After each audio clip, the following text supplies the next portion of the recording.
Dr. Amos Wilson told us, we have a school system that is based upon the psychology of white children and white people. If we are trying to educate our children in that system, they are bound to fail. The very structure of the educational system itself is based upon a white model, and therefore it has a built-in failure mechanism for Black children, one way or the other. Dr. Bobby Wright told us, in their relationship with the Black race, whites are psychopaths, and their behavior represents an underlying biologically transmitted proclivity with roots deep in their evolutionary history. The psychopath is an individual who is constantly in conflict with other persons or groups. He is unable to experience guilt, is completely selfish and callous, and has a total disregard for the rights of others. One of the best methods that can be used to measure the psychopathic traits of the white race is observing and analyzing their universal overt behaviors and attitudes towards Black people. Psychopaths simply ignore the concept of right and wrong. By ignoring this trait in the white race, the lack of ethical and moral development, Blacks have made and are still making a tragic mistake in basing the worldwide Black liberation movement on moral suasion. It is pathological for Black people to keep attempting to use moral suasion on a people who have no morality, where race is the variable. Acclaimed author Dante King invites you to purchase his book, Diagnosing Whiteness and Anti-Blackness, by going to his website, www.danteking.com, or Amazon, Barnes & Noble, and any other major book retailer.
Toni Morrison told us that the people who practice racism are bereft, that there is something distorted about the psyche.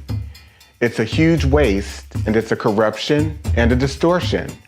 It's like a profound neuroses that nobody has examined for what it is.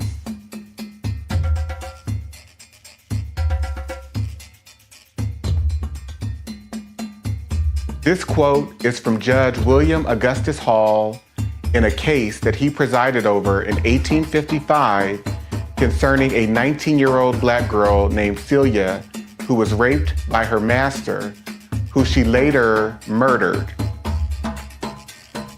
Judge Hall told the jury, if Newsom was in the habit of having intercourse with the defendant, who was his slave, and went to her cabin on the night he was killed to have intercourse with her, or for any other purpose, and while he was standing in the floor talking to her, she struck him with a stick, which was a dangerous weapon, and knocked him down, and struck him again after he fell, and killed him by either blow, it is murder in the first degree. The Florida State Supreme Court in 1918 determined what has been said by some of our courts about an unchaste female being a comparatively rare exception is no doubt true where the population is composed largely of the Caucasian race. But we would blind ourselves to actual conditions if we adopted this rule where another race that is largely immoral constitutes an appreciable part of the population. Acclaimed author Dante King invites you to purchase his book, Diagnosing Whiteness and Anti-Blackness, by going to his website, www.danteking.com, or Amazon, Barnes & Noble, and any other major book retailer.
The 1969 Casual Killing Act established, whereas the only law in force for the punishment of refractory servants resisting their master, mistress, or overseer cannot be inflicted upon Negroes, nor the obstinacy of many of them be suppressed by other than violent means, be it enacted and declared by this grand assembly, if any slave resist his master or other by his master's order correcting him, and by the extremity of the correction should chance to die, that is death, shall not be accounted a felony, but the master or that other person appointed by the master to punish him be acquitted from molestation, since it cannot be presumed that premeditated malice, which alone makes murder a felony, should induce any man to destroy his own estate. A wise doctor once said, white supremacy is diagnosable in individuals, systems, and society as a whole. Any idea of someone who is fundamentally superior based on race, appearance, wealth, anything is delusional thinking.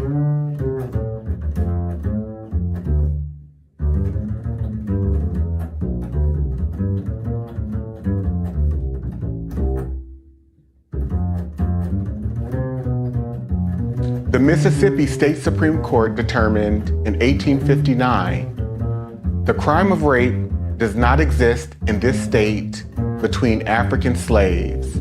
Our laws recognize no marital status as between slaves. Their sexual intercourse is left to be regulated by their owners. The regulations of law as to the white race on the subject of sexual intercourse do not and cannot, for obvious reasons, apply to slaves. Their intercourse is promiscuous, and the violation of a female slave by a male slave would be a mere assault and battery.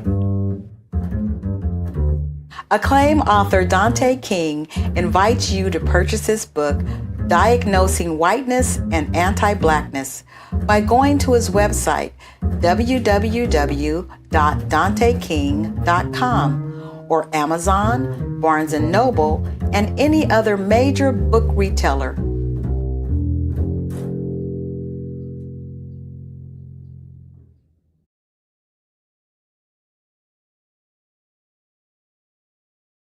The book surprised you the most? A whole book. The whole book. Because I thought that I knew a lot until I read that book and realized I didn't know anything. There was a lot to learn and a lot to still be discovered. I'm still processing it. I can see things now that I didn't see before. And it's all because of the book. I love that. Jules? So much of the book really opened my eyes to things. The Casual Killing Act, the legality of rape. And then one of the other parts was the housing covenants and the covenants that were allowed. And growing up in the Bay Area, St. Francis Wood, for instance, is a highly coveted place to want to live or want to strive to, right? I was a child and I'd passed through St. Francis Woods, and it was something that you feel could have been attainable. And then as you read Dante's book, you realize it's attainable for white people. It's not attainable for me. It's not attainable for you. Not in the way that you think you would be able to attain certain places and spaces. You are written out of that legally. Right. And Alicia? What really stands out to me is the 1850 Fugitive Slave Act, which describes so much of how white people operate in terms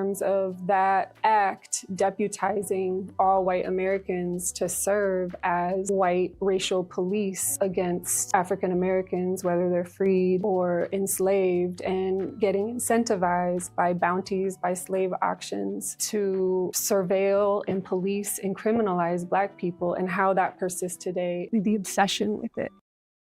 The author of the book, some time to speak directly to the audience. Tell them what you know they need to hear and the takeaway from these 10 episodes that wonderfully, thoughtfully, and lovingly unpack the chapters of your work. The last thing that I would like to leave all of you with is a call to action. Read the book, study the book with your friends and family. Take it one chapter at a time and highlight, read, reread the information contained in each of the chapters, as well as the reflection questions that are at the end of each chapter, because we have to understand we've normalized violence against African American people. We have lost all regard of our humanity towards African American people. This is a call to action to regain a sense of your own humanity in regards to how you come to knowing, understanding, making meaning about who you are in relationship to Black people, and how have you been tainted and corrupted by white rulership and white racial control. This is a lifetime journey for me. I know that I will be in recovery from white supremacy and anti-Blackness throughout my entire life. And so I'm calling us to be greater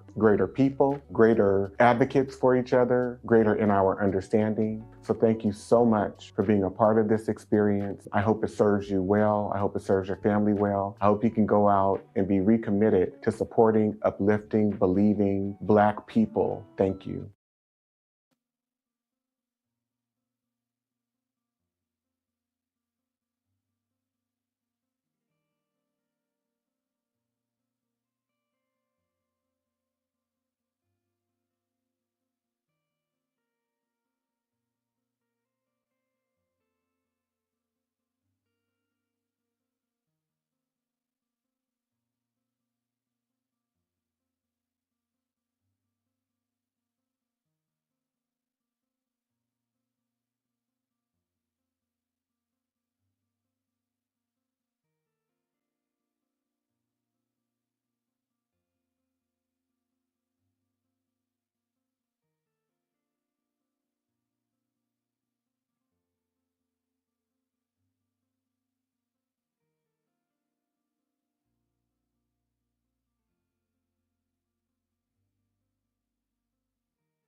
Free. We're not on plantations. We're not indentured servants. Well, that's We're not unfortunate. slaves. Yeah, I know. Yeah. We are That's free. such an unfortunate mindset. Again, it's rooted in low standards too, because your starting point, as it pertains to Black people and freedom, is one where people are bound, shackled in chains, being subjected to rape and pedophilia, and stuck on agricultural plantations. And so we don't necessarily consider, for example, the public health institution or, my job at Google or my job as an attorney at this law firm. We don't consider these corporation plantations where white people have benefited for centuries, and yet we still are subjects of servitude in a system that's based on feudalism. So therefore we have developed false impressions, I guess I would say, and low standards and low expectations around how we define and deal with freedom. You to just really chime in from your perspective. How has this truly shifted your view of America? I appreciate Dante's definition of a racial terrorist, and that includes white people who are indifferent to the torture of Black people, and just thinking about how all white people are implicated, and thinking about the white mobs and the lynchings and the massacres of hundreds of innocent Black people, whether it's for voting rights or for organizing for farm action, whether it's for any crime that was arbitrarily made up by white people just to torture Black people, and how entire white communities showed up to lynchings, to massacres, as a social activity, as a religious activity, showing up in Sunday church clothes, children smiling at cameras while Black bodies hang from trees burning. I believe that white people have traded in our morality and humanity for white power.